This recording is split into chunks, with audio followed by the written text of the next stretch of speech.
scientific method cannot justify the scientific method. Therefore, it itself is a dogmatic religious presupposition.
Brzezinski model, the technocrat model, is much more interested in the incremental, slow-kill, Fabian approach to bringing technocracy into being. So they're not going to send Homeland Security troops to round you up and put you in a FEMA camp. They'd much rather promote everybody being enmeshed in video games, the Disney gulag, the virtual reality gulag, all this kind of stuff is a much better FEMA camp in your home. They don't need the FEMA camp. It's too messy. It's a big ordeal. And so all the nonsense of all the patriot crap on the radio, that's not going to happen. They don't need to. The shadow global government is already here. And as we said, it's in the latter stages of the mopping up process to move it into the next phase, i.e. between two ages of the next age.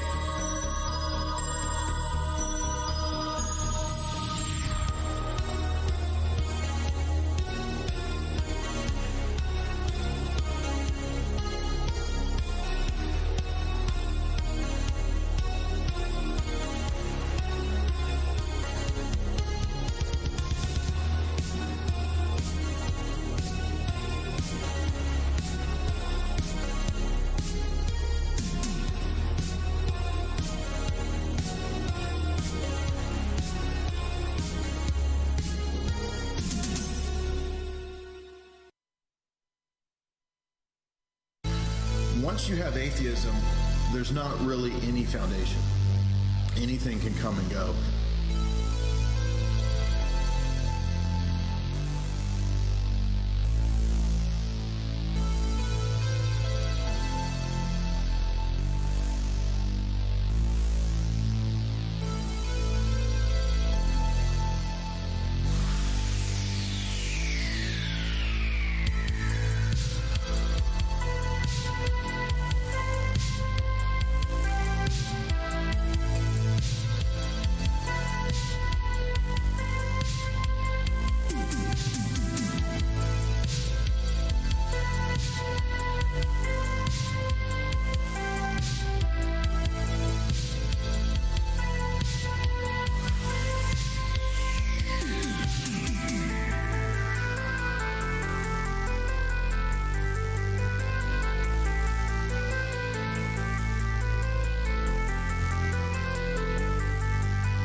Welcome. I'm a little bit late, so it's not Snek's fault. It's my fault. Let's see. Gotta move me. There we go. Bathed in that light, baby. Here we go. Here he comes.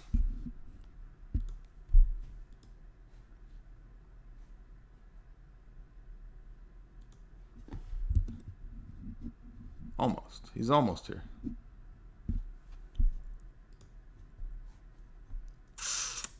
Can you hear me, bro? Should I rib it to you, Frogman? Can we be heard? Everybody hear us okay?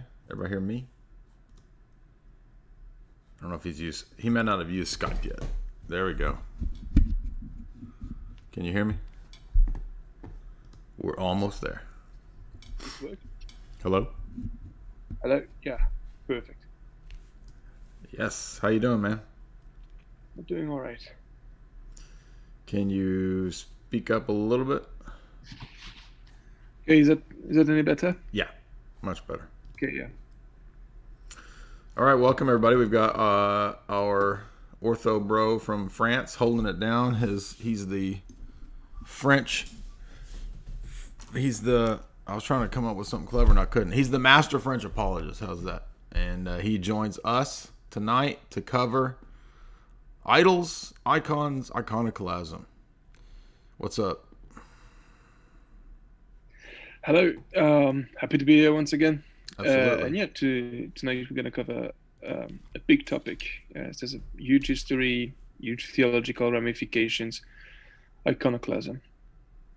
Yeah, we've done, by the way, if you're new to Snek's material, you can follow him on Twitter. I've got his link below. He and I have done multiple streams now where we've covered histrionic women, so-called saints of the Roman Catholic era. We've covered, or church, we've covered the Jesuits, we've covered Christology, the Logos. We've done multiple high-quality streams, so I hope that you will go check out all of the previous Snek streams.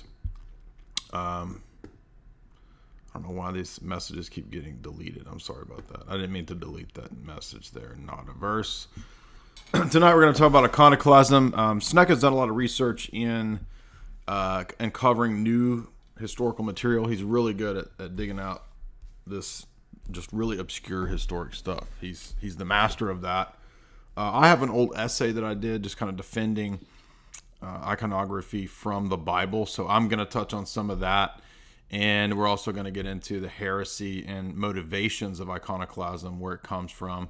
We're going to try to touch on all of it, but I want to remind viewers, if you have super chats, the new way to super chat is through Streamlabs, so you can ask your questions there through the super chats at Streamlabs, and we'll go ahead and get started here. Snek, where do you want to start? What's a good place that you think you've uncovered something worth getting to?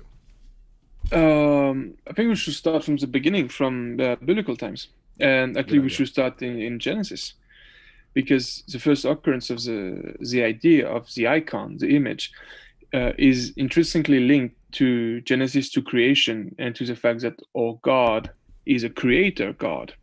He is interacting with matter, and that's where you see the first departure between iconoclasm and iconodulia, which is what we practice. God being a creator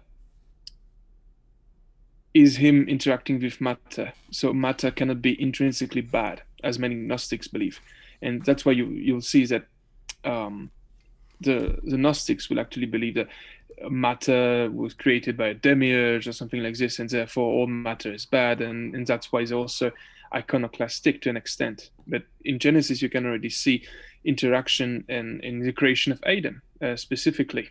Adam is in the image of and the resemblance of God.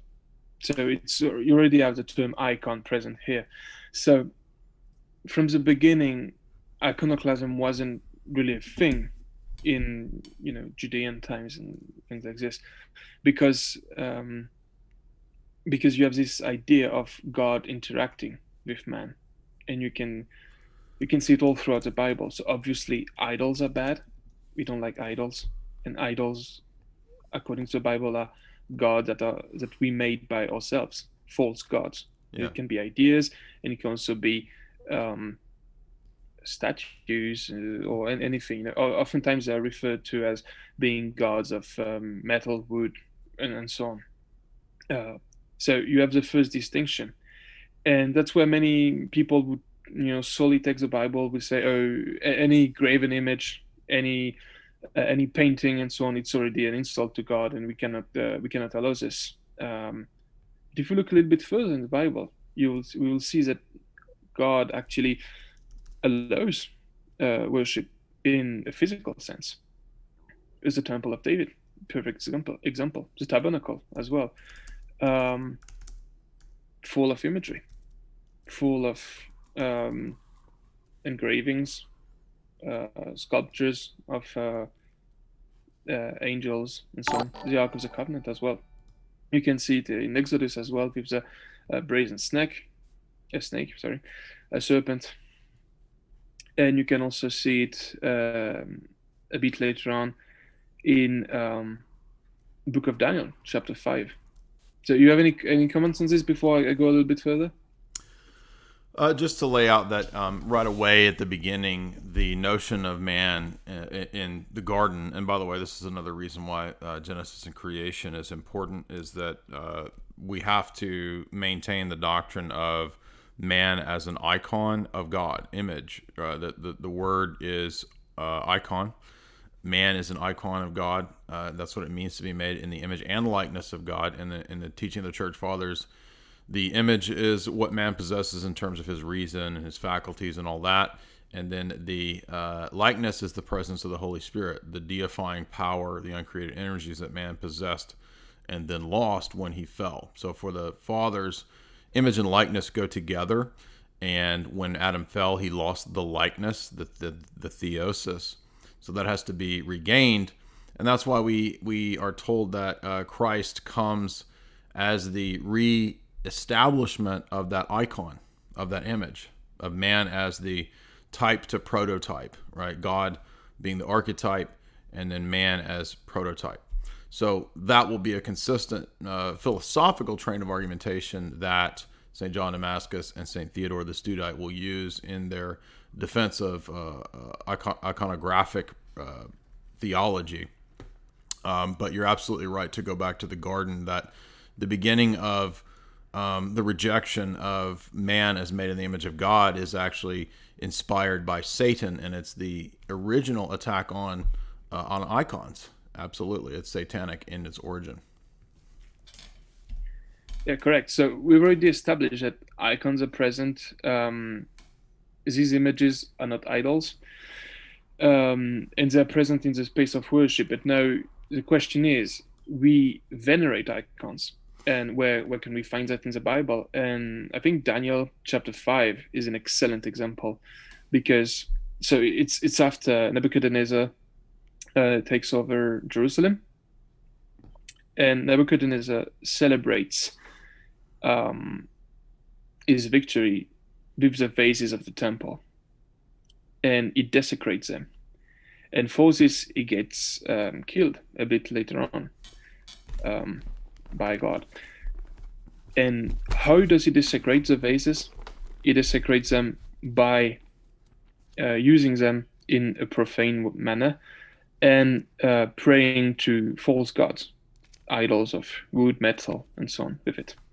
So we can see that there is a veneration that is required of the objects of worship. The veneration of the object of worship is already present in the Old Testament. And we'll see that since the very early Christian times and at the time of David's temple, icons were already part of the worship. So here, many Protestants, for example, will say, veneration, adoration, there's no such distinction. But here we can see that clearly people are killed because they did not venerate the vases. Obviously, they did not believe the vases were gods. God doesn't mandate to worship vases, but to respect what is part of the liturgy. Yeah, and how did they disagree? Yeah. I've got a bunch of examples of this too. So if we look even in the Old Testament, right? I mean, typically when, say, a Protestant has a problem with this idea, that's, the Ten Commandments, you can't do this, you can't have images, you can't do that, you can't bow before anything that's created, because they'll view it in this legalistic way as if the action of bowing itself is the root of the idolatry, when it's actually the motivation of the heart that's the root of the idolatry. And the bowing or the bodily expressions are just the external manifestations of what is in the heart of the mind. So it's not really so much about that, because you'll notice in, Genesis 42:7, the Joseph's family bows and prostrates themselves before Joseph. In 2 Kings 2:15, the prophets bow and prostrate themselves before Elijah. And if you look at Romans 13:7, Paul says to give honor or give honor to whom honor is due. So there's nothing wrong with giving honor when honor is due. And in the ancient world, there's nothing wrong with reverencing, prostrating. Joseph even bows before Pharaoh. There's the example in the case of the Ark of the Covenant where Solomon prays and everybody bows themselves towards the temple, prostrates themselves in front of the ark. These are all created images. They're all created things. The tabernacle, the temple itself is full of iconography. It's full of images of angels and seraphim and so forth. So this is just based on ignorance. People don't even know that the temple itself was full of iconography. And even the term, if you just think of, this is an argument John Damascus makes, I mean, just think of the word itself. Like the Bible itself is a bunch of letters, which are symbols, words. They're just another type of iconographic representation. So if you have the word God or YHWH or LORD, right, those are symbols that refer to God. So there's nothing inherently wrong with created symbols referencing God, and in fact, it's absolutely necessary. Meaningful conversation, meaningful discussion, logos itself, right? Logical, meaningful transference of meaning. Logos, logi, logic requires the ability to signify divine realities in created forms, right? So it's just a stupid idiotic level of thinking to think that, oh, well, the symbolic presentation of the image is somehow evil, but the word that's also a symbolic representation that's an image. Words themselves are symbol images. They're good, but pictures are bad. They're both pictures, obviously.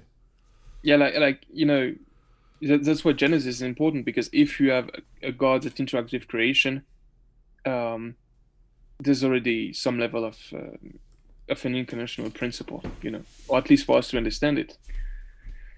Then we're going to go a little bit further in time, and you will see that early Christian worship includes frescoes, includes this kind of explanation. Yes, so did Judaic worship too, by the way. Exactly. I have a screenshot of this that I'm going to put up here. This is a very famous synagogue from the synagogue, the 2nd century. What is it, Dur Europa or something like that? Yeah. And you'll notice there, this is from some blog, but ancient Jewish synagogues were filled with icons. Scripture required the inside of the Jerusalem temple to display icons of angels. Icons in the Jewish synagogue depicted numerous scenes from Scripture. This is the Dur Europa synagogue, 244 AD. You'll see images of the burning bush, the rescue of Moses, miracle of the water, Aaron in the temple, Samuel and David, the Ark of the Covenant, Ezekiel's vision of the dry bones. And that blog there has all those pictures. I'll put the link into the chat if anybody wants to go look at the different images that blog has. I can't vouch for that blog. I don't know who it is. It's just the one that popped up. Go ahead. Yeah, so we can see that at the time, be it in Christian worship or Jewish worship, icons are present. The only ones that do not have these kind of icons, that do not allow images, are the Gnostics. Actually, there are some Christian councils that are influenced by Gnosticism, like the Council of Elvira, which is influenced by Gnosticism, that forbids images. It's the same council, by the way, that forbids, which is the first council that forbids priests to marry. So it's linked. Rejection of the body is rejection too. Yeah, good point. Yeah, completely linked.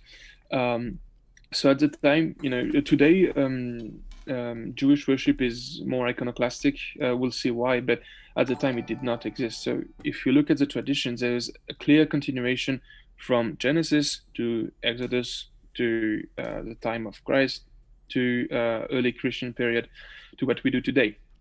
But the first real religion to institutionalize iconoclasm is Islam. So the rise of Islam is linked to their theology, and the rise of iconoclasm is linked to their theology. Well, before we jump to Islam, though, I want to illustrate that as this debate takes place in the early church. Recall that you can go back to, say, the first period of the post-apostolic thought, like right after the apostles. You've already got Justin Martyr, Irenaeus talking about the real presence of Christ in the Eucharist. And so the real presence is also connected to this debate, because it stands to reason that if the incarnation was real, and all those church fathers that are defending the reality of the incarnation, it's directly connected in their argumentation and apologetic to the doctrine of the real presence, right? So it only makes sense to argue for the real presence if Christ really did become incarnate in the flesh, right? If the Son of God is incarnate in human flesh. So there's a direct connection. If you look at Ephesus, when St. Cyril is arguing against Nestorius, especially in the anathemas, Ephesus is very clear that the argumentation for the reality of the second person of the Godhead assuming human nature is based on Cyril's argumentation about the real presence. He says, you, Nestorius, do you eat the body, blood, soul, and divinity of a mere man or of the Son of God? All right, so it necessitates the reality of the incarnation, arguments based on the Eucharist, the real presence of Christ in the Eucharist. The real presence of Christ is an immediate destroyer of all of the Protestant sort of gnostic, iconoclastic argumentation, because it's directly connected to correct Christology. Then you'll see that when they get up to the Seventh Council at Nicaea II in 787, when the debate is being had about whether icons are blasphemous or whether they are idolatry or whatever, it's always connected to a consistent argumentation about Christology and about the incarnation and the real presence. All right, all of these doctrines follow through to a logically consistent position that Christ has sanctified matter itself, and the church by extension has the power to then also sanctify matter, right? So the priest can bless the waters of baptism, right? The priest can, through the epiclesis, pray for the coming down of the Holy Spirit to transform the elements in the Lord's Supper. All of these things are connected, and they're all based on that incarnational principle. It all hangs and falls together, right? Relics, all of that goes together with this same idea. Yeah, exactly. And straight to my point, why does Islam promote iconoclasm? Because they do not have the incarnational principle. And that's why they were fiercely anti-iconoclastic. At least they do not even believe that God enters creation. In that sense, it's linked to Gnosticism. The revelation that is given to Muhammad is done through angels. It's not God directly. They do not recognize theophanies.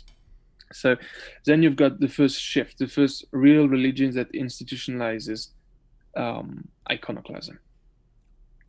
And from them, the iconoclast period starts. So first, the Jews get influenced by them. So that's the period where you see the move from these synagogues full of icons to the more modern type of synagogues you can see today. A slow shift, and it starts to influence Christian theology, because in the Christian East, Muslims start to have an influence, and people start to think, we destroyed the idols, which is perfectly fine to do. Aren't the icons, isn't all this iconography sort of idolatrous? And then you've got these debates, and of course, incarnational principle requires this. You've got the Seventh Council. You've got a little bit of a back and forth even. We look at history. We see that they were present because councils are about affirming previously held dogma. So we see that they are present. We see that it's coherent through theology. We see that Christ is incarnated. We see that we have sanctification of matter. We have the idea of people being icons of Christ. Relics. Why do we venerate relics? Because these people gained back the image and the resemblance to God. People became icons of God once again, and that's why we can venerate relics. Yeah. 2 Kings 13, the bones of Elisha resurrect a dead soldier. The same principle carries over into Acts 19, 11, and 12, where cloths and handkerchiefs touched by St. Paul himself are able to do the same types of miracles, drive out evil spirits, as we see in 2 Kings 13. But to your point about Islam, I want to illustrate this to maybe make it helpful through visual illustration. I mean, what we're saying is really not that complicated or difficult if you just think about it in terms of, look, if God is supremely transcendent, then how are we going to relate or know about that God? This is the argument I've been continually making to the Muslims when we have these debates. If the world is separate, right, God, world separate, we agree with that. God is not identical to his creation, obviously. And the medium by which we know about God is texts. Guess what? Texts are created things that are full of images, right? All a word is just a different type of image. Just because I'm not drawing a picture. And by the way, some languages are pictographic, right? Hieroglyphics. That's a language. Chinese, isn't it? I think. Japanese, pictographic languages. Doesn't matter whether if I use a pictographic or if I use a the English symbols there. These letters are standing for, in a certain combination, they're created symbols that stand for, this is just basic semiotics, that stand for this or truths about this. So you're not avoiding the problem when you act like, we're going to get rid of all images. We're going to crusade against it. That's how I'm able to, as an apologist, just immediately turn that around on all the Muslims and say, then you don't know anything about God, because nothing can tell you about that. Exactly. And, funny thing about Islam is that, their God still is a creator, and they even adhere to natural theology to a huge extent. So they still have to venerate to an extent creation. And how do they do this? Well, it's interesting because whether you're Protestant or Muslim or Calvinist or whatever, I mean, I know Calvinists are Protestant, but you know what I'm saying? Like, you're still venerating the book, right? Yeah. I mean, they treat the book the same way that the holy book, right, is like the incarnational principle for them. Exactly. The Quran basically behaves like an hypostasis in exactly. The incarnated hypostasis in Islam. But yeah, like, how do you signify the respect to the book? People will get mad if you do anything to a Quran to a huge extent in the Muslim world for this reason, because it is, and to an extent, a type of the prototype, which is the word of God. And how do they signify this? With calligraphy. We cannot draw anything, we're just going to make like beautiful, intricate calligraphy. So you see that this is a technique that is actually being used by iconoclasts. So we're not going to have image because this is idolatry, but we're actually going to venerate calligraphy. What's the difference? Where does it start? Like, even letters, for example, the Greek alphabet, it starts as pictographic. Well, like, what's the difference? And even all defense, in the Seventh Council, when it comes to the veneration of icons, we explain that it's part of the liturgy. The liturgy is a type of heaven. We venerate all the other parts of liturgy. We kiss the Bible. Yeah, I mean, just think about how absurd, John is seeing into heaven. He's seeing all these things. I mean, I just did I covered Isaiah 1-7 last night, and then I covered the next 7 chapters after that in the part 2 for subscribers. If you missed that, you can subscribe and get access to all that. But Isaiah says in Isaiah 6, I have seen the Lord with my eyes. So Isaiah quite literally saw that vision of Jesus lifted up on the throne in the heavenly temple, and there's a liturgical worship service going on all around him, right? It's full of sounds and smells and chants, holy, holy, holy, right? A lot of visual imagery. It's exact same stuff that John sees in the Apocalypse, right? Chapters 4, 5.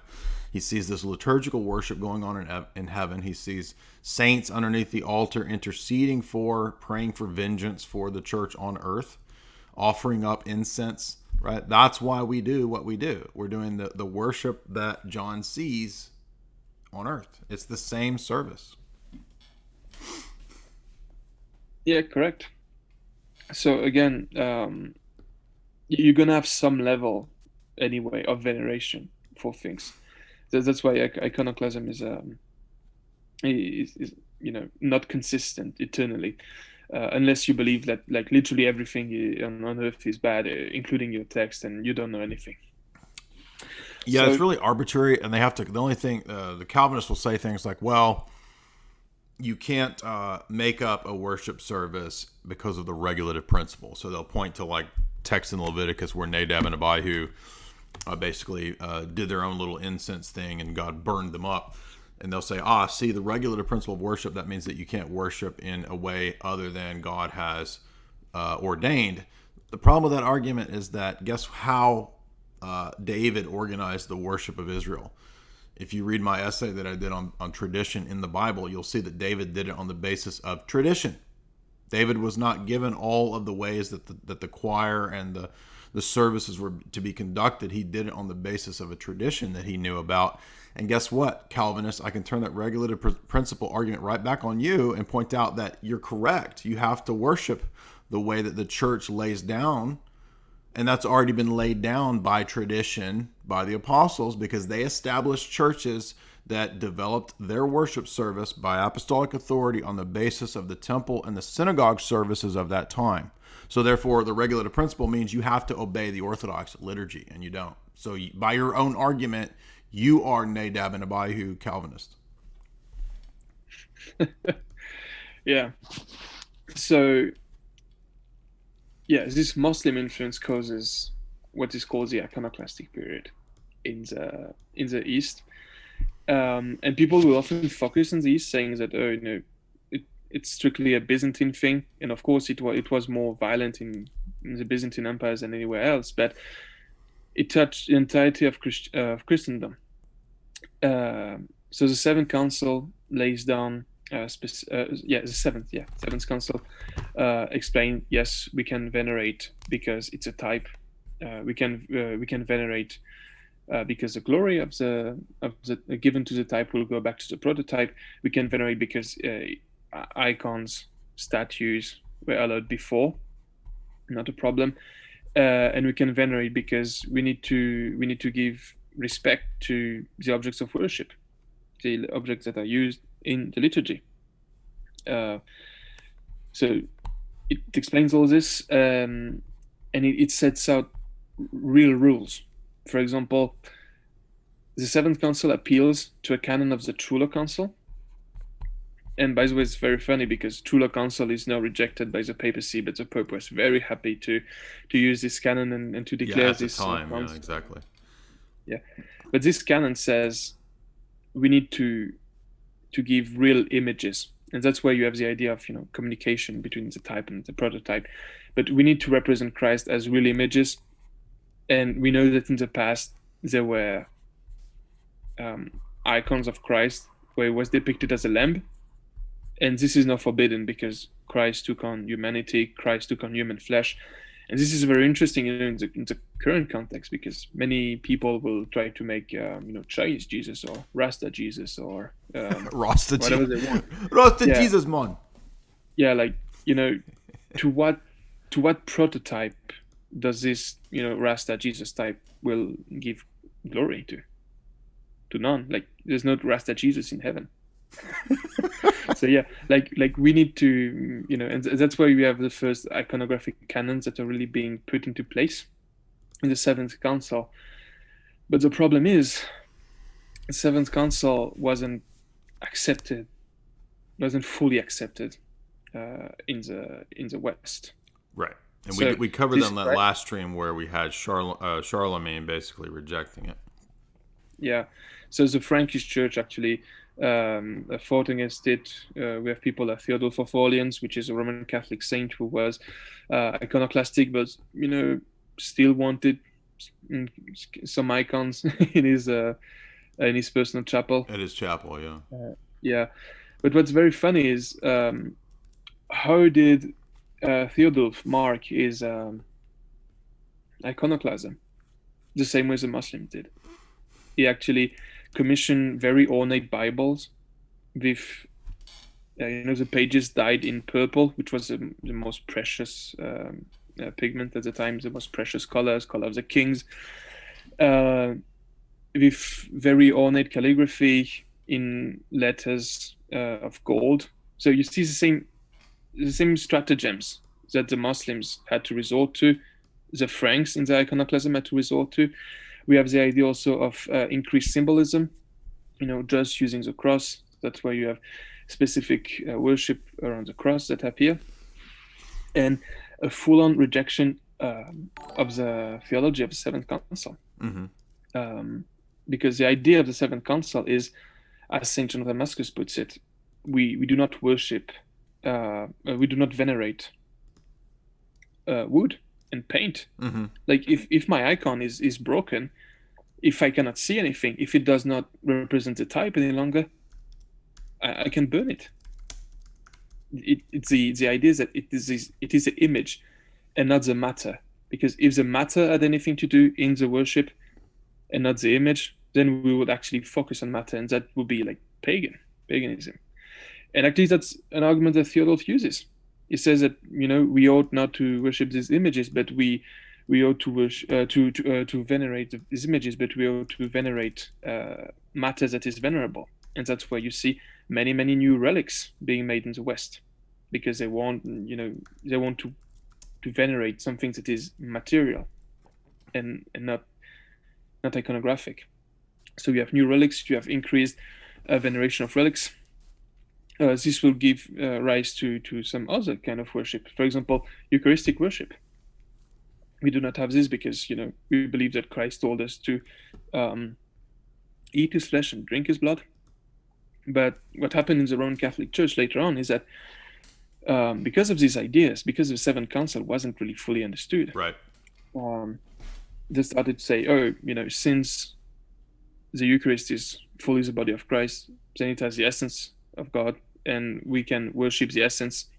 Again, you see the idea of essence coming before person, matter before image. Yeah. Also, if you go back and listen to the old interview that I did, what did we title it? Anatomizing Divinity, the old talk I did with interview with James Kelly. He made a good point at that time, that showing that the Carolinian theologians had actually adopted a lot of Neoplatonic ideas. So they just viewed all images as well. This world is basically just a path back to the essence of God. So they kind of had these weird Neoplatonic ideas influencing their version of iconographic representations in the Carolinian theological argumentation. That's a big part of it, and that actually makes sense why they would change or deviate or not understand the kind of norms that had kind of developed to be in place for how we do iconographic representations in the church.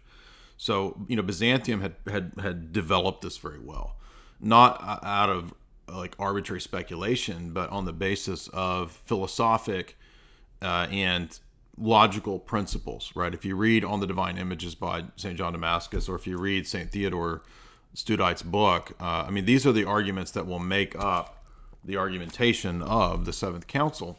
And it's a very consistent philosophic and theological presentation. It's not like, let's just sit around and speculate about the mysticism of images or something like that. It's all really, again, premised on correct Christology.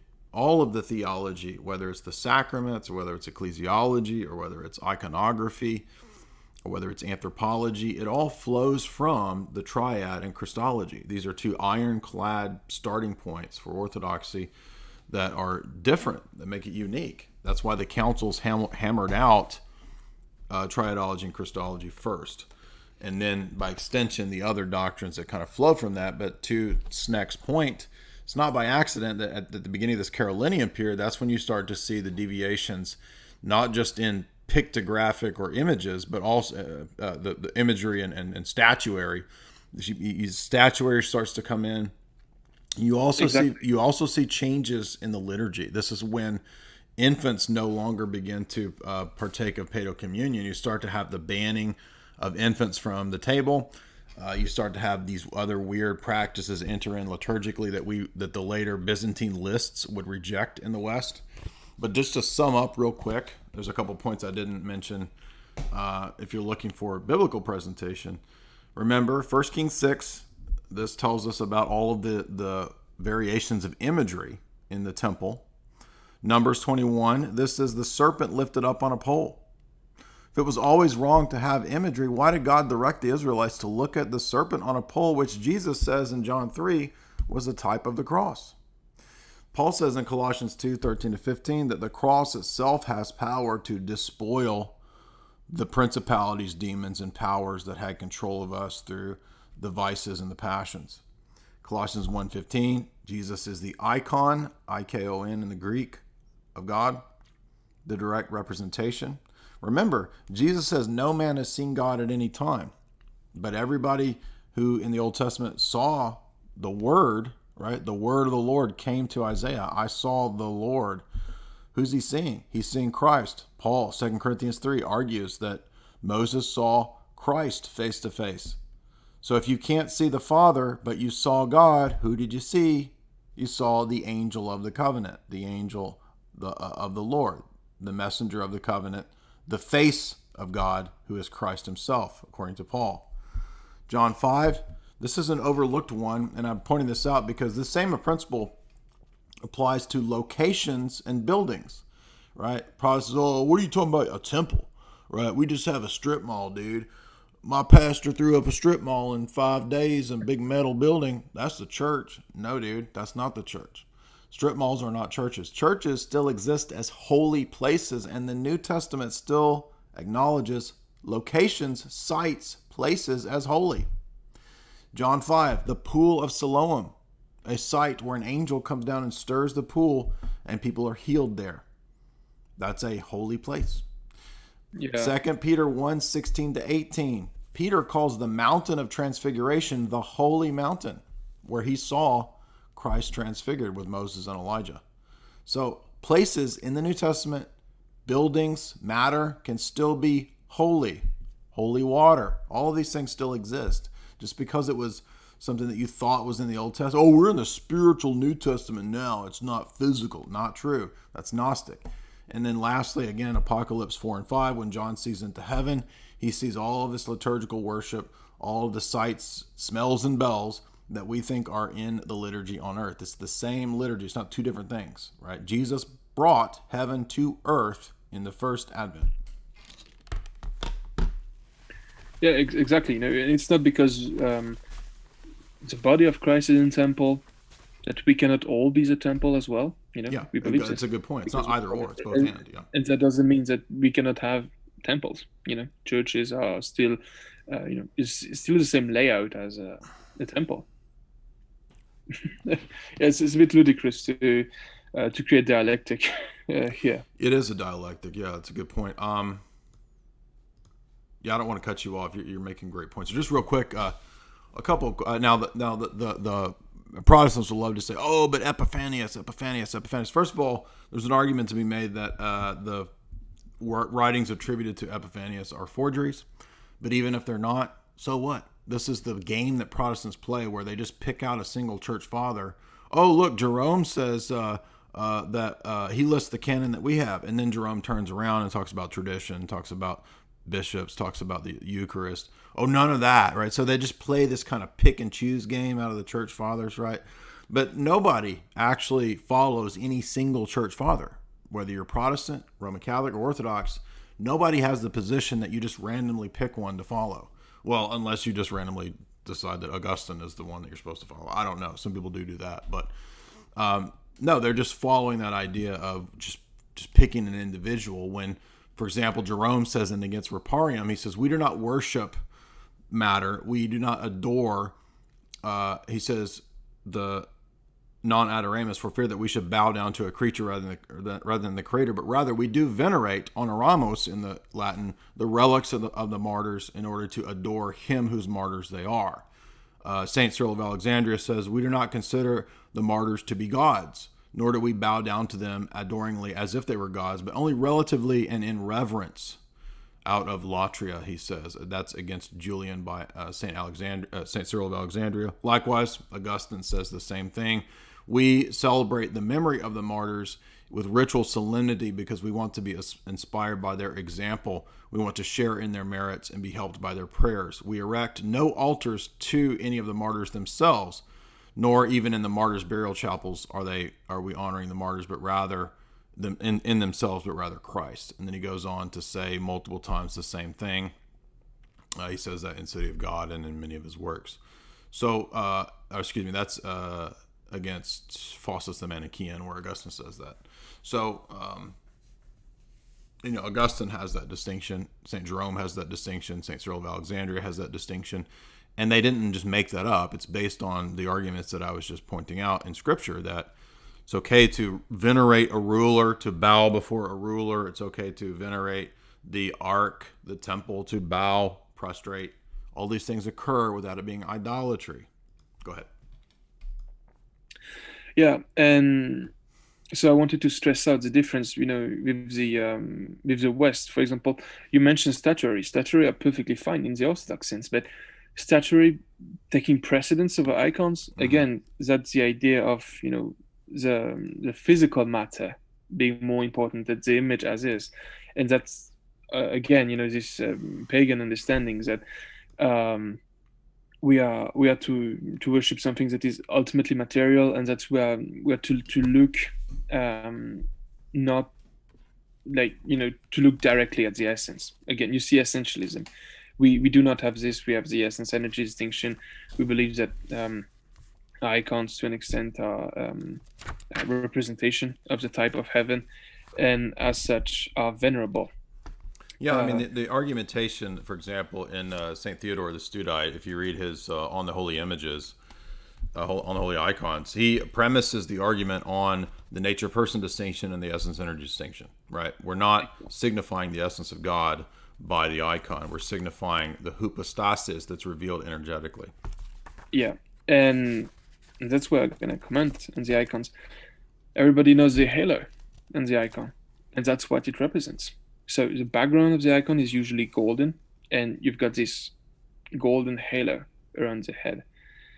And that represents the energies, that represent the light of Tabor, the divine light, the fact that this person is in a transfigured state in heaven.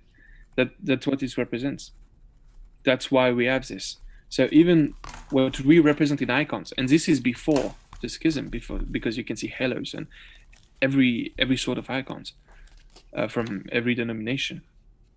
This halo is here specifically to signify a transfigured state. It's specifically to signify theosis, and it is the energies. It is the divine energies. That's something that's very interesting, because if you skip forward to the West, you can see that this halo is being modified after the Renaissance.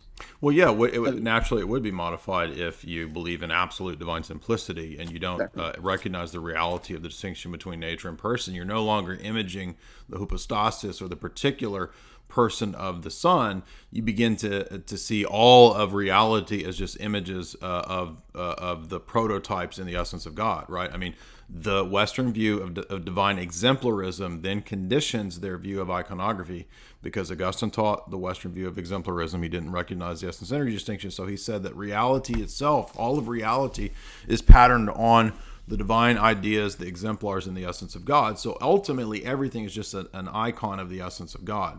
And then the particularity of the hypostasis of the Son loses its significance. It's not picking out. Icons are no longer holy images that pick out the person of the Logos, right? It becomes something else. Exactly. So you start to see more profane images. Exactly. Then you get to Renaissance gibberish and pornography, basically. Yeah, and you see many saints. So I'm going to talk specifically about the halo, because it's very interesting. You can see that it sometimes disappears, which is very, very, it's terrible for us, because especially for Christ needs to have his halo to signify divinity, and the cruciform halo with the O on it, Yes, I was going to say the whole on is important, because that identifies him as the I am. It also identifies him as the angel of the Lord. So actually every Byzantine icon that has that identifies him as the one, right, of Exodus 3:14. And if you read Isaiah, then Isaiah explicitly, as Sam Shamoon pointed out the other day, explicitly identifies Jesus as the angel of the good counsel, the angel of the Lord, the angel of wonderful counsel. How do I know that that's Jesus? Because it's the same subject in Isaiah 9, that is the son that is born unto us. His name will be called Wonderful Angel of Counsel, Angel of Great Counsel, or Wonderful Counsel. That's the same person as the Son in Isaiah 9:5. That proves that the angel of the Lord is the Son, Jesus. Isaiah 9:6. Exactly. And this halo, which represents the divine energies, and not only for Christ, but also the saints, which represents the deified state, you can see it being further altered. So not only it's sometimes in Western iconography post-Renaissance, but it also loses its sense. So as they move to representation in 3 dimension, you can see it being a plate and then just being a circle, and being matter, being limited.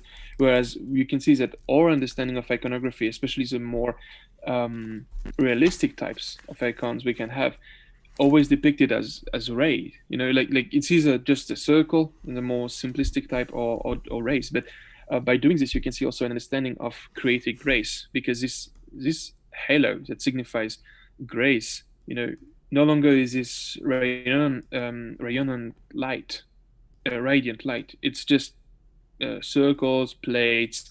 It starts to be very limited, and you can see. Yeah, you can trace exactly. That's a great point, Snek. You can trace the loss of theological teaching in the icons themselves, right? Yeah.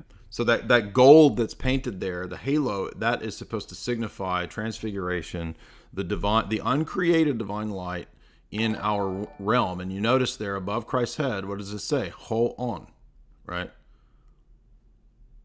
See that? Yeah. O, ho, omega, nu. Hold on, right? The one, I am he. That's what it means. That's what it's referring to. So the loss of iconographic truths is connected to the loss of theological truths. Yeah, correct. So you can see it everywhere, by the way. For example, the Oriental Orthodox, the Monophysites, Monophysite, Miaphysite. What was one of the first actions of Severus of Antioch when seizing his cathedral in Antioch? Removing icons. Ooh, I did not know that. There used to be like right? a baptismal font. Yeah, I checked it. Sources, wow. It's called. You there? You cut out there. You checked it out. What? I checked several sources that I'm matching. So there used to be back. Hello? Hello? Bird. You there? Snek? Hello? You're cutting out. Can you start over? There used to be what? Okay, yeah.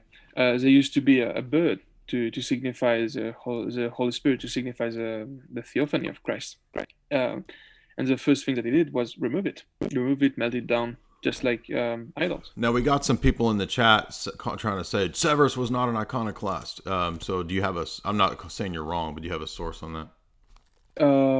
Yeah, I'm gonna find it. I've got all sourced on my server. Okay. 1 second.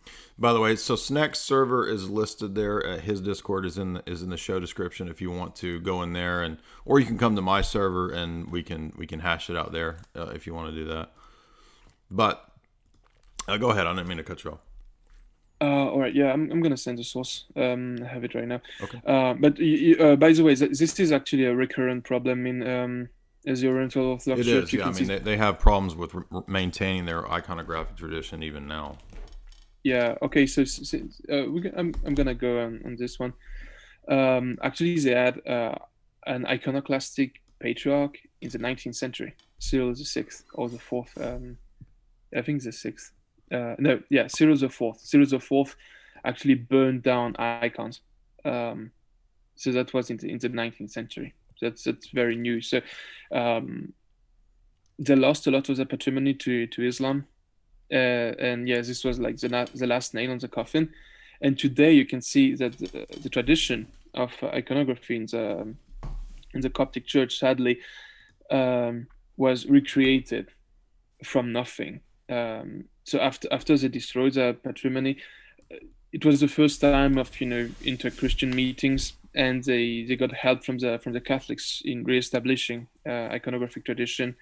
And basically the Catholics and some Protestants they believe the Copts to be Eastern, simplistic, and that's why they made icons that were based off more childlike. Yeah, it looks like very cartoons. childlike. Yeah. It looks like South Park to an extent.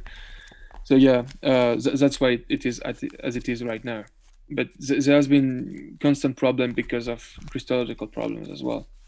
Yeah, I And mean, ultimately the root is Christological, quite clearly, and it's interesting that you see both in the so-called Oriental Orthodox churches and in the Roman Catholic churches, both of these groups kind of going off and doing all kinds of weird things, right? I mean, because there's not a consistent canonical holding to what the Seventh Ecumenical Council laid down.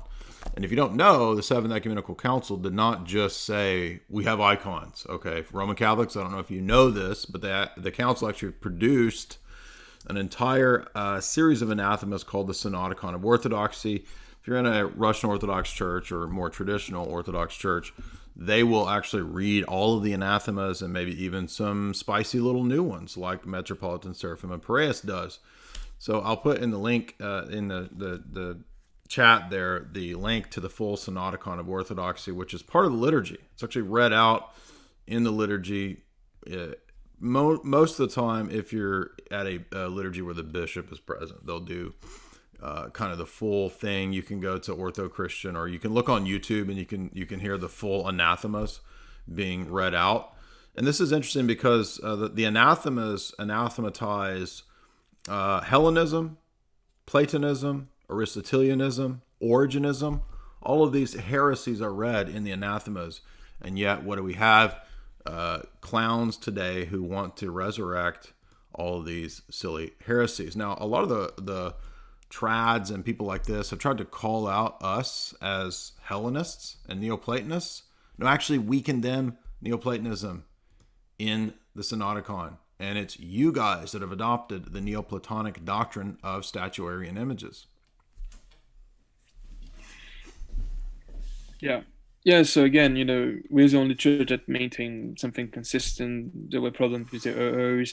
In the Roman Catholic world, you can see that it's constantly degrading. It moved to more purely symbolical. It started with the Lamb of God. You remember this canon I mentioned? Guess what? It's a canon that allows us to have icons, and Rome doesn't follow it. So, Yeah, right. they will allow more and more the artist to come in. Yeah, Chinese Jesus, Black Jesus, which is that's Gnostic. You have to depict Jewish Jesus. Yeah, and if you want Christ to be your race, to feel concerned by salvation, then you're the real racist. You believe you're not consubstantial with a black person. Yeah. Exactly, right. Yeah, Human nature is universal, and Christ assumed universal human nature in his singular hypostasis. That's the teaching of the fathers. And again, also, it removes the idea of messianity.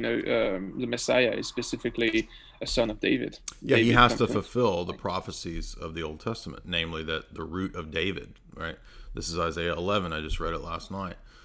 Now, notice also that this is, I believe this is why the Synodicon of Orthodoxy mentions the Platonic ideas. It says, to them who refashion creation by means of mythical fabrications and accept the Platonic ideas as veritable, saying that matter, being subsistent, is given form by the Platonic ideas, who thereby calumniate the free will of God the Creator, who brought all things into being out of non-being. So there's creation ex nihilo. And who, as maker, established the beginning of all things by the authority of his sovereignty. Anathema, anathema, anathema. So there's the triple anathema is pronounced by those who teach the Neoplatonic doctrine of creation as an emanation of divine ideas. To those who then also babble about the general resurrection, this is Gnostic stuff here. And then to those who have the Greek teaching of the preexistence of souls and the restoration of all beings, Origenism. Anathema, anathema, anathema, right? To those who have the pagan heterodox teaching of, again, it's just talking about the Greeks, Greek Hellenism. It's condemned multiple times over in the Synodicon. So anybody who goes to an Orthodox Sunday of Orthodoxy liturgy, I forgot Aristotle's mentioned too, by the way. The ideas of Plato, the heresies of Aristotle, they're all mentioned as anathema. So this nonsense that orthodoxy is Neoplatonic is actually ironically refuted in the very council that Protestants and trads think is sometimes Neoplatonic. That's the irony here. Yeah. And of course, it's a Sunday of Orthodoxy, so it's the same time where we parade the icons. Everything is linked. That's what it is, very powerful, and that's why we should really keep to our iconographic tradition, because it testifies for theology, for history, everything. Actually, I've made an article on my site, and just with one icon, the icon of the crucifixion, I managed to cover the declaration of faith of all seven of the first ecumenical councils. Mm-hmm. It's very deep, it's very rich, and that's why we really need to keep to it. Everything is there for a reason. The halo is specifically here to depict divine energies, which is why it's funny, because we can see it degrade very fast in other churches. We do not accept this distinction. And iconography needs to keep to some canons, otherwise it will degrade. And that's what you'll see in Rome, because the Protestant become iconoclast, and we're going to see why in a minute. But how does Rome answer this? By using icons to antagonize them, by starting to paint the Theotokos as basically a cone of jewelry, being using more and more precious matter, using more and more statuary, and it's just a way to antagonize them. So again, you can see that bad icons, it can devolve to an extent into idolatry, and it's also iconoclasm, because you're also destroying a real type by corrupting the icon. And now we should maybe cover the Protestants. Yes. Because the Protestants, originally Luther and so on, is accepted images to an extent. Yeah, this is a weird one, because you've got the first generation reformers kind of don't go as far as Puritans and stuff like that. So you'll get like perpetual virginity of Mary is taught by Luther and Calvin. Luther has baptismal regeneration. He has no problem with some weird doctrine of real presence based on Christ's humanity taking on divine properties. He has no problem with some imagery and some sacraments in the sense of like priests and this kind of stuff. And then over time it just kind of falls away, because it's all just the next guy's opinion, right? It's like it's not based and grounded in anything beyond the latest dude and his ideas. And that's the bane of all Protestantism, and that's why it's the next phase of the Puritans who really go crazy with this. And what's funny is that, and I spent many years, in Calvinism, I know it very well. You'll never get a consistent idea from Calvinists as to what is and isn't idolatry in this sense, right? So I talked about the regulative principle earlier, but it even goes so far to people like, if you read Charles Hodge, the famous systematic theologian, Presbyterian theologian, they were having debates in Hodge's day as to whether the Ten Commandments forbade making a map. Literally. Like, there were Puritans who argued that you can't have maps because it's an idol. It's that stupid. Yeah. But the funny thing is that Protestant got the iconoclasm from a Catholic saint, from Theodulf of Orleans. So Calvin, when he was looking at the council, he found that Theodulf rejected it, and he actually went out of it. So it's very funny. But the source of Protestant iconoclasm is a Catholic saint. So today's Catholic will be complaining about this, but it came through one of your guys. And the Protestant will be very anti-Islam. And actually, if you trace the root of their iconoclasm, from the Muslim to the Byzantine iconoclast crisis, to the Franks, to the early reformers, to them, their iconoclasm actually comes from Islam, which is very funny when you think about it. But yes, this iconoclasm is revived by Calvin, and you've got people who was a Protestant that you have today who will tell you, oh, you cannot have anything that's veneration. You cannot have statues. You cannot have stuff, but they're gonna have pictures. They're gonna have and then ironically, the Protestants, by the way, also almost to a T, 99.9% of them all fall into Christological heresies. So once again, you see that the rejection of the liturgical principle, they don't even realize it's connected to their Christological heresy, because they're almost all Nestorian, especially if you look at their doctrine of penal sanction, penal sacrifice, penal sanction, their doctrine of justification is premised on the idea of the damning of the second person of the Godhead.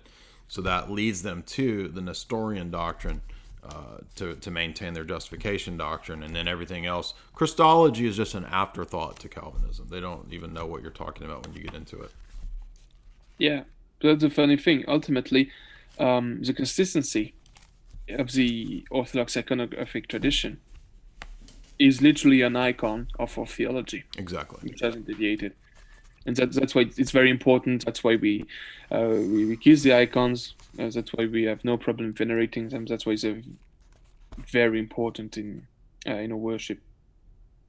Yeah, that's why the apophatic theology is connected to iconography. That might sound a little bit strange, but once again, you have to have the nature-person distinction, the essence-energy distinction, in order to have iconography, and it makes sense. That's how we're not picturing or circumscribing the uncircumscribable essence of God. But the second person of the Godhead became circumscribable, as St. Theodore and St. John Damascus say. So even though by the way, I would add, just to kind of go through a little bit of St. Theodore's argumentation, he says the Incarnation is a paradox, not a contradiction. How the uncircumscribable God became circumscribed, we do not know, but we do accept it because it is revealed that way. And then he goes on to say that part of the argumentation of iconography is based on the fact that there's no human hypostasis in Christ. It's the second person of the Godhead who assumed human nature. And so therefore iconographic representation directly refutes Nestorianism. Therefore it's not an accident that the Puritans and the iconoclasts are Nestorian in their Christology. He says God did not become incarnate in a mental way, right? Why didn't God just choose to become a mental representation to us? Maybe God could have just beamed, right, the logos mentality to us in a mental way, but he actually chose to become physical, you see.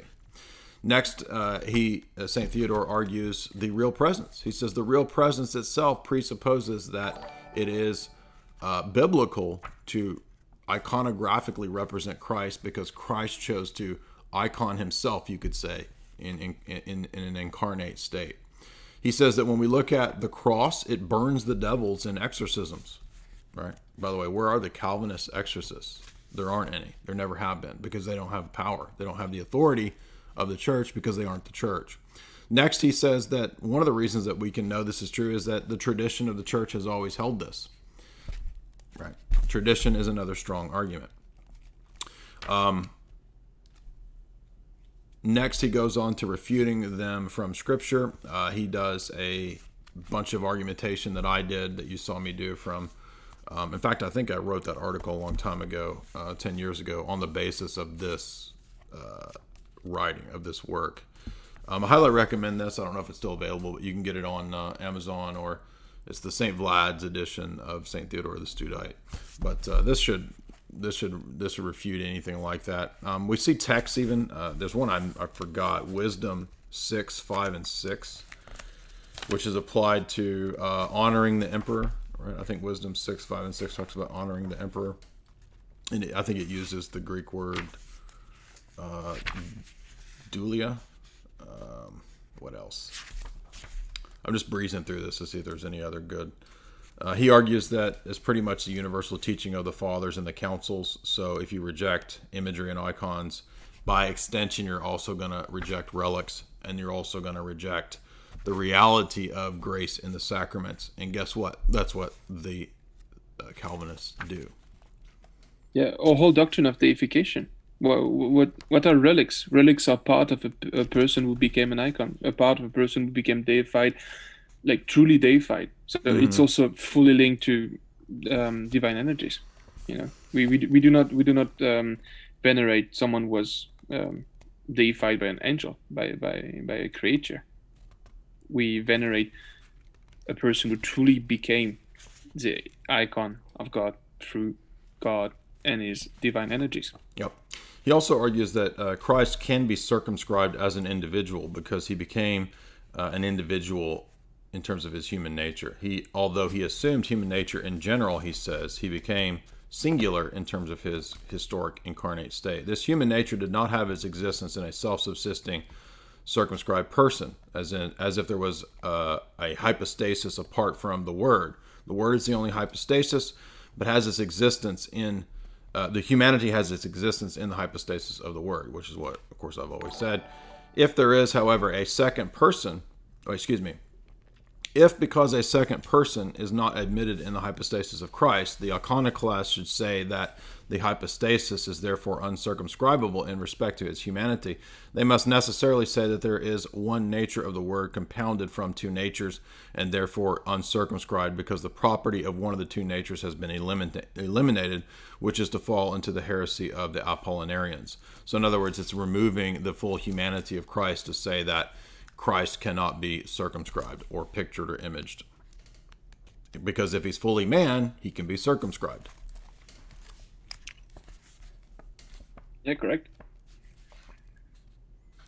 Which is because I wouldn't have thought about that being an Apollinarian conclusion, which removes the full humanity. But it would be, right? It's not exactly identical to what Apollinaris said, because he replaced the mind of Christ with the Logos, and he said that Christ didn't have a fully human mind. But it's the same idea of Apollinarianism by making Christ not fully human, by saying that because of the incarnation he cannot be circumscribed, right? That would be a gnostic Apollinarian / heresy. Okay. Those are some good little arguments from St. Theodore. And then by extension, although not directly connected just to icons, I will add that consistent with this flow of argumentation is the classic commentary of St. Germanus of Constantinople on the Divine Liturgy. I read this back in 2007 when I read the Theodore the Studite book, and they're both really good. And they go together in terms of showing the continuity between liturgical worship and iconography. I mean, all of these things are going to hang or fall together, right? They're going to go together consistently. And he's going to argue that the liturgy is just the worship of heaven on earth. Yeah, which is signified by, as in Exodus, the divine beings, angel, and so on. And that's why we have the saints. That's why we represent the saints there. Because when you enter liturgy, you truly are in heaven. Yeah. You enter. Well, and we read, so when Moses goes on top of the mountain, he sees the worship of heaven. And then when he comes down to establish the animal sacrifices and the Mosaic ceremonies, the text explicitly says that Moses received a type of the things in heaven. So Mosaic worship, according to Scripture, is a type, tupos, an image of the heavenly worship. When Jesus came and set up the Lord's Supper and all the worship that we have, that is the reality of which the type signified. So we don't have, as the Protestants would have it, they would have us back in the Mosaic period of still using types. No, the Mosaic administration was the types. Jesus brought the reality, therefore you have to believe in the real presence. But all the Protestants want to go back to the Mosaic period and say, oh, it's just types and symbols. No, it's the reality, the real power, the reality of Pentecost, the reality of body, blood, soul, and uncreated grace, energy is present in the worship. That's why only Orthodox worship is the full continuity with the synagogue and temple. If you want to read about that, read this book. Yeah, and that's a powerful point that I wanted to make. If you look at the history of the church, be it in terms of theology, worship, and iconography, we're the only church that did not degenerate, one or the other. We are perfect continuity, and this is all present in the icons themselves, in the way we understand them, in the way we paint them. It's a complete system. Yeah, I remember when I was looking into Orthodoxy. I had gone from Calvinism into Roman Catholicism. I'd been Roman Catholic for many years, and I was starting to look into Orthodoxy about 2007, 6, and I was thinking, well, why is the iconographic tradition done a certain way? And I didn't really understand that it was because of the theological positions, right? So when you read St. Theodore, and I got my notes here that I made back in 2007, where I was writing out what hypostasis means, and I was writing about what Nestorian and what physis is, right? So I was actually making all these notes about the significance of these things, because St. Theodore is arguing that the meaning, the symbolism, the form, the structure, the balance, the colors, the way the iconographic presentation is put forth is all to teach and signify the theological meanings. And once you learn how precise Orthodox theology is, then it makes sense. Oh, now I understand why it's so precise like that. It's not just made up. Oh, let's just do it this way. Exactly, and that's why there's an emphasis on not innovating. Exactly, yeah, because it would change the theology. Yeah, we don't call people like icon artists. We call them iconographer. They write down. They're writers, exactly, because they're writing the theological truths, just like you were writing a book, right? Yeah, and that's the real danger of introducing new traditions and transforming your iconographic tradition using artists. Michelangelo is a good example, but today we can see, especially in the West, and some people want to do this to Orthodox iconography, but people like destroying religion itself by destroying these images. Yeah. If you want a good thing to read on this, if you read the Theology of the Icon, Volume 2, the main reason I recommend this is because of the chapter on orthodoxy versus humanism. So actually this chapter is about how the uncreated energies are shown and taught in the theology of iconography. And so the created light of Barlaam is actually the reason why the Latin tradition goes away from our tradition. There's a whole chapter on that very doctrine that Snek was talking about earlier. This book is worth it just for that chapter. Notice that, right? Hesychasm and humanism. Yeah, and there are many other things we can link. For example, the emphasis of the Renaissance on anatomy. This is we are moving away from. Hold on, can you say that again? Renaissance on what? On anatomy. Anatomy. Yes, exactly. Right. Yeah. What do you make of that?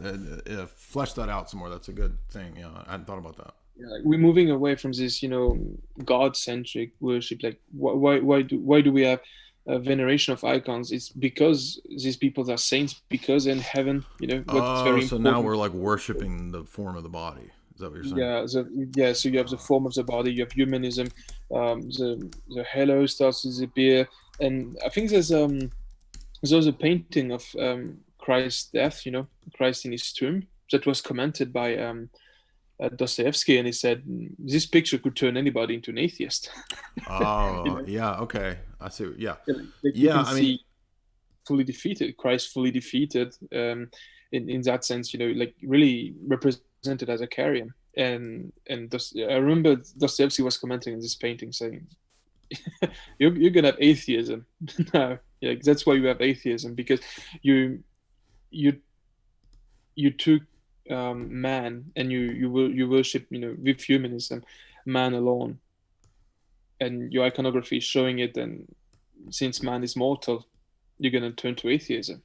Well, and this also explains why all of this Renaissance stuff is hermetic, right? I used to think that wasn't the case, and then when I started reading like Occult Renaissance Church of Rome, books like that, you realize that no, actually they really were. Bernini, all these guys were deep into Hermeticism. Leonardo, they were into the occult, alchemy, weird stuff, and that's why the stuff that they're painting, even though we can appreciate the artistic skill, I'm not denying that these guys are good at what they do, but the point is that it is not the tradition of what had already been laid down at the Seventh Ecumenical Council. I mean, look at these two things. You couldn't be further from the truth, right? And again, it's not that we're not rating them on, oh, this one's cooler than that one. That's not the point. The point is the theological doctrines that are taught by these different traditions, you see. Yeah. I mean, you're showing the Sistine Chapel right now. It's very interesting because what does it teach us? First of all, the Father is represented. The Father should not be represented. Technically, you're not supposed to represent the Father. Exactly. Even though, yes, I will have to admit, trad, sometimes Orthodox people are not consistent with this. They're not consistent, but technically you're not supposed to represent the Father because the only representation of the Father is the Son. Yeah, but here you can see a first Trinitarian mistake in this very famous painting from the Sistine Chapel. It's the Father that gives life to creation, that gives life to Adam. Mm-hmm. But where's Jesus? No, it's a Trinity. Where's Christ? Yeah, the Trinity does this. Like Genesis teaches, so you can see errors being introduced and layered and layered and layered. And of course, these people were not, fully Christian. If you look at, it's very hermetic. You have a lot of esoteric stuff going in there. Yeah, and if anybody doubts that, just read Occult Renaissance Church of Rome. It proves it beyond any shadow of a doubt from hundreds of citations of the Renaissance Hermeticist scholars themselves. So, let's see. Was there anything else you want to get to? Have you got anything else in your notes? We've gone for about an hour and a half, and then we got some super chats. But we don't have to stop if you got more. No, I just want to say that today you can see that these paintings, they're here for the art.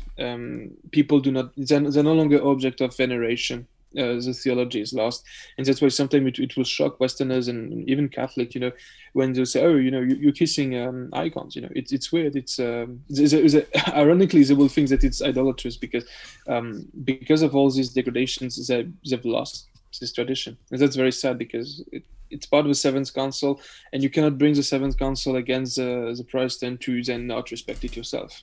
That's a it also reminds me of the weird, another weird thing that was, I'm pretty sure it's Puritan. It's been 15 years since I looked at this, but one of the famous Calvinists, Francis Puritan, speculated that after the resurrection, Jesus would shed his human nature. He wouldn't need it anymore.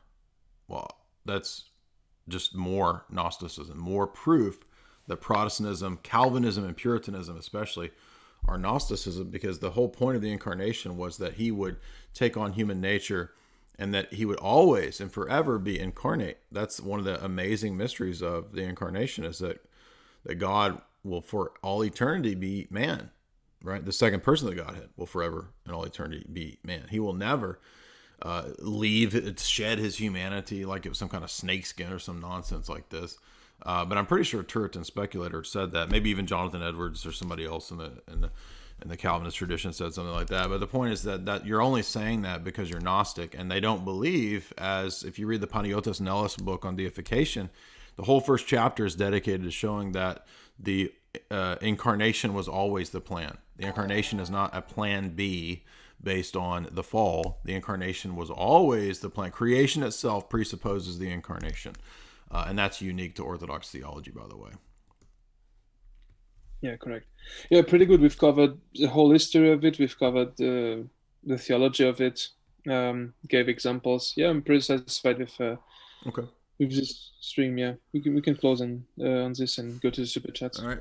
Arseni Boca for 1348. He says, are bas relief presentations part of Orthodoxy? I've not seen them in Byzantine or Romanian churches, but I've seen them in Russian churches. Do you have any opinions on this?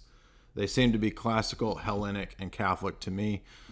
I don't know specifically about that, but there are obviously, representations that are more Western in style that influenced different periods. I mean, this is true, in architecture, that you have the, St. Petersburg kind of being neoclassical, and this kind of stuff happens, of course, but I'm not so sure that that's necessary. Just because there's a cross-pollination doesn't mean that, then we're denying the whole, validity of the liturgy. The point here is that it's what we're talking about is in the context of the liturgy, right? In the context of the church. So I don't know. Do you know about bas relief representations?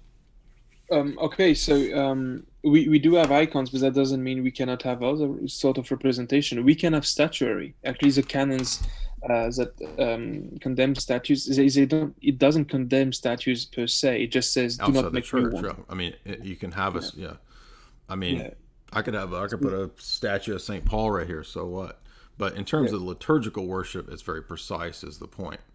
And yeah, sometimes churches do not always follow this, right? I mean, you've got Western Rite churches that are using some of them are putting the Sacred Heart. Well, the Sacred Heart's Nestorian and Jesuit. It's not Orthodox. It shouldn't be there. Yeah, but I don't think bas-reliefs would be a problem. Specifically, it's not a problem of the image being graven or not. So yeah, I don't see any problem. We should try to keep to more classical iconographic standards because they're here for a reason. But again, I've rarely seen like really huge iconographic abuse except in some Western rites. Apart from this, I wouldn't consider this a big problem. Exactly. Yeah, good point. Next question is Eastern Roman for $5. It's interesting to consider that the historical context of why iconoclasm grew in popularity in the empire since the Amorion, I don't know what that is, the Amorionii introduced it in the wake of the loss of Egypt and the Levant to the Muslims.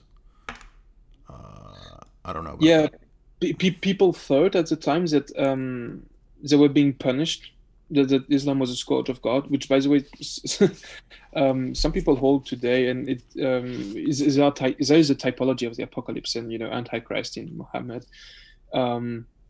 But yeah, people thought that they were being punished for excesses, especially in terms of mosaics, iconography, and so on. So yeah, the idea of iconoclasm in Byzantium came from Islam. So yeah, it's right.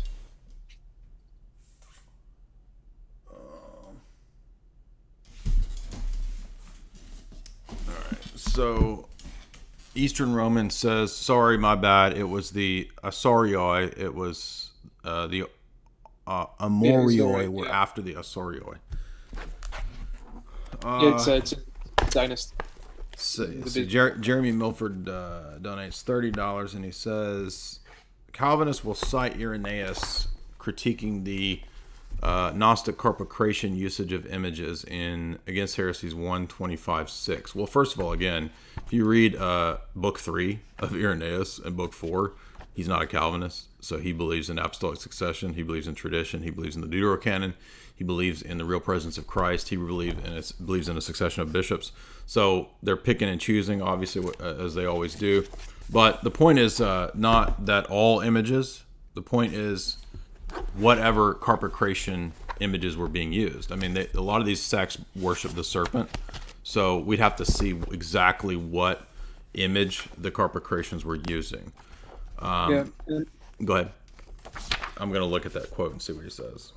Yeah, you're going to find some church fathers who say that a good prayer is done without image, and it is true. Like, when you do the Hezekiah's prayer, you shouldn't imagine things. You shouldn't have images in your head. But that doesn't mean that you cannot have image in worship. That doesn't mean that you can signify and teach through these things. And actually, that's an error that some Oriental Orthodox do. So they keep to teachings of Evagrius Ponticus on the image, and they actually removed all images from their liturgy. They are not iconoclastic per se, but they're semi-iconoclastic because of this. At least a lot of them are. But that's again creating a needless dialectic, just because theosis for us is a process of prayer and of being apophatic, removing ideas from our head, doesn't mean that we cannot have images. And again, we've seen that icons are linked to apophatic theology, so it's linked. Yeah, well, and then when we read what the actual quote says, it doesn't prove what the Calvinist wants, as usually. I'll read the quote. Some of the Gnostics employ outward marks, branding their disciples inside the whole of the right ear. From among these, they also arose a certain Marcellina who came to Rome under the episcopate of Anicetus, and he held these doctrines, and she led many multitudes astray. They style themselves Gnostics and possess images, some of which are painted, others of which are formed of different kinds of materials, while they maintain that a likeness of Christ was created by Pilate at the time when Jesus lived among them. They crown these images and set these images up along with images of the philosophers of the world, such as Pythagoras, Plato, and Aristotle. They have modes of honoring these images that is the same as the honor of the Gentiles. So it's talking about idolatrous pagan images. It's not saying that all imagery itself is wrong. Let's see. But good question, Jeremy. Nabil for $5. What's Snek's imagine? I don't know what that means. But thank you, Nabil. Mowgli for $10. What does the image at the bottom of some Orthodox study Bibles represent? The image at the bottom. That? I mean, it's just the dome of the church with a cross. So, is that? I guess that's what you're talking about. Mowgli, if you want to qualify that in the chat, let me know. But I don't know what else you're talking about.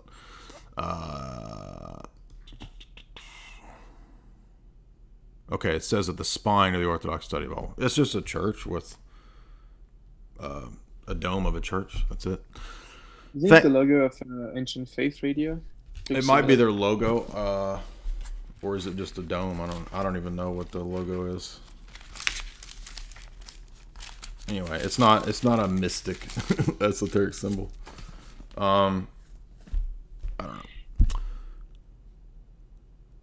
Thanks has donated $15. Thanks. Well, thank you. Thanks.